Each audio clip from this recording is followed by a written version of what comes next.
Welcome everyone, I'm Adam Steele and this is John Browne's place and I am playing on his Engl Special Edition Savage.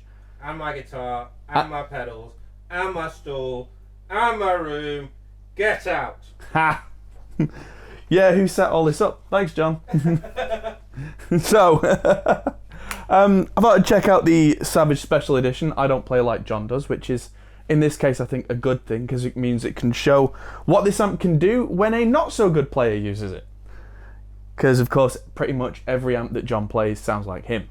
So, what does this sound like when an average guitarist uses it? And it's a very, very comprehensive amp. It's got a lot going on. It's got 4 channels, 2 master volumes, 2 presences, 17 different variations of everything. And so it's absolutely bananas. So the clean sound with a little reverb is very clean. It's got that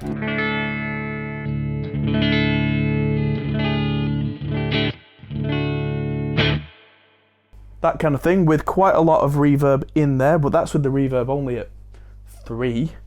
If we untick reverb active, of course that does what it says. Dry as you like. And there is a pre-shape which was in, I think.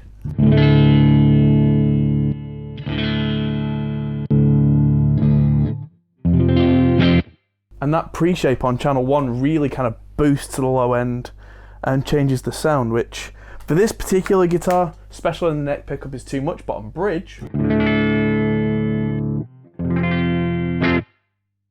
definitely gets you into more of that American kind of territory. So if we then use the bright switch to compensate for the humbuckers,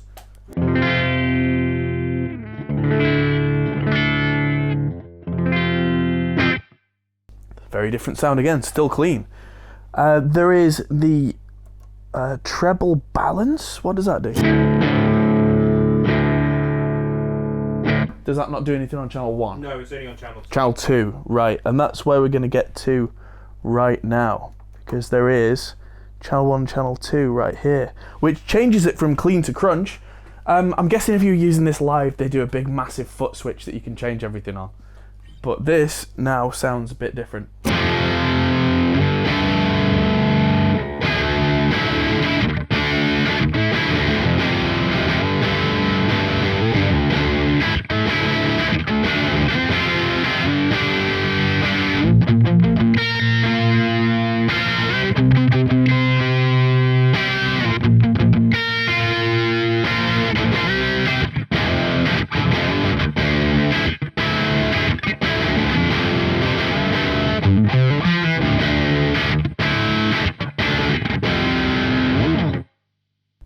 So that's very well defined, and that's without the treble, oh, that is with the treble balance active, so let's take that off.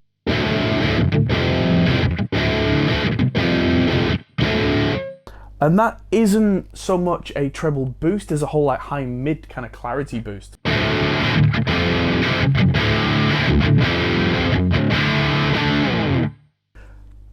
get the feeling this would have been designed in the early 2000s, around that kind of nu metal era. You are correct. Yes, because it does those kind of sounds very well indeed, and I love those kind of sounds. Pedals in front right now, I've got the Zool gate on to stop this being a complete mess. There is John's Pandemonium signature boost, which is not on and hasn't been this entire time. But if we do need it at any point, it's there. So that was with the crunch boost. There are so many controls here, you can get lost in them. But the way it seems to work is on channel 1 and 2, and same on 3 and 4, there's a gain knob for the first stage, then there's an extra gain knob for the extra channel layered on top kind of thing. So if I turn the crunch down,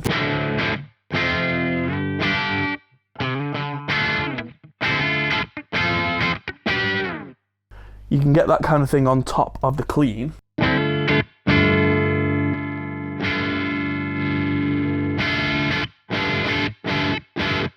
And there are configurable volumes for those, because there was a slight volume drop then, I can compensate for that.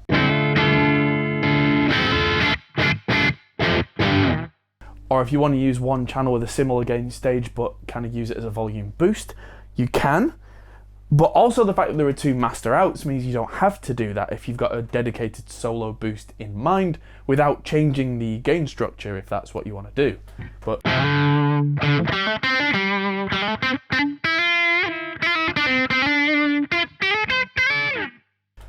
so that's got a nice kind of tone for those kind of medium gain sounds, but what we really want to hear is lots and lots and lots of gain. Now, where do I find... That's exactly it, where your finger was. Channel 1/2, just to confuse. Make sure that's on. Crunch 2. It is. Take the gain down and... That's bright.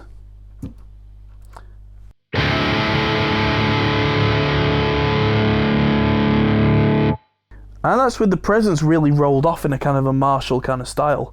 And depth boost has been on this whole time because the low end by default on Engls is not big and boomy and woofy a la Mesa kind of thing. It's much more controlled and focused. And I like the depth boost to give me some of that woomph back. Strangely enough, I tend to shelve that off when I'm mixing, but the effect is still there of that saturating the wum kind of low that gives you that 3D feel, even though it's not taking over the low end. It does something to the speakers and therefore to the mics, even though when you're shelving it out, it does do something. So.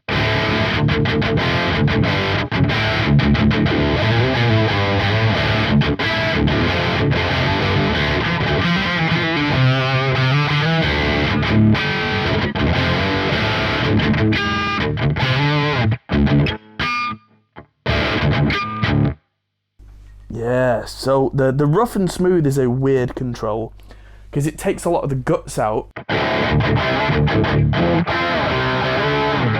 Suddenly a lot of the low end is gone, but with the gain high enough on that, that's going to give me a really smooth lead tone without me having to keep switching pickups.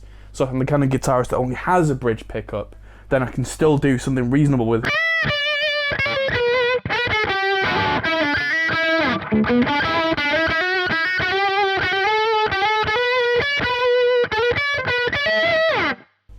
And then back to rough.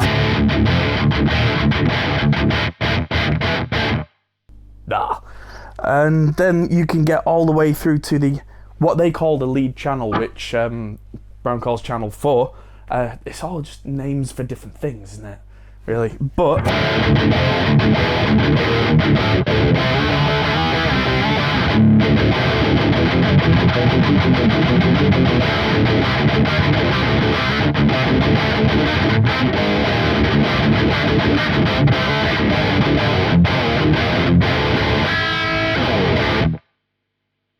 that is angry. And that's with the bass really high up and the depth boost on. So yeah, the low end is not overbearing on this amp, unless you try and really force it, but it's got that focus that will make it sit in an angry mix, so you can get...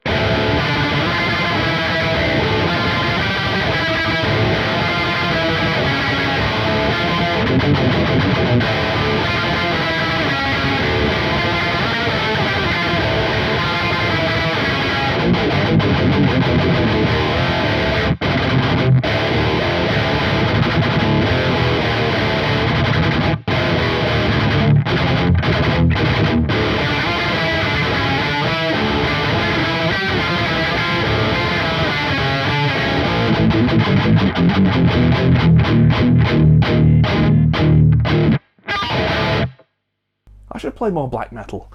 But yeah, this amp goes all the way from super shiny clean to the...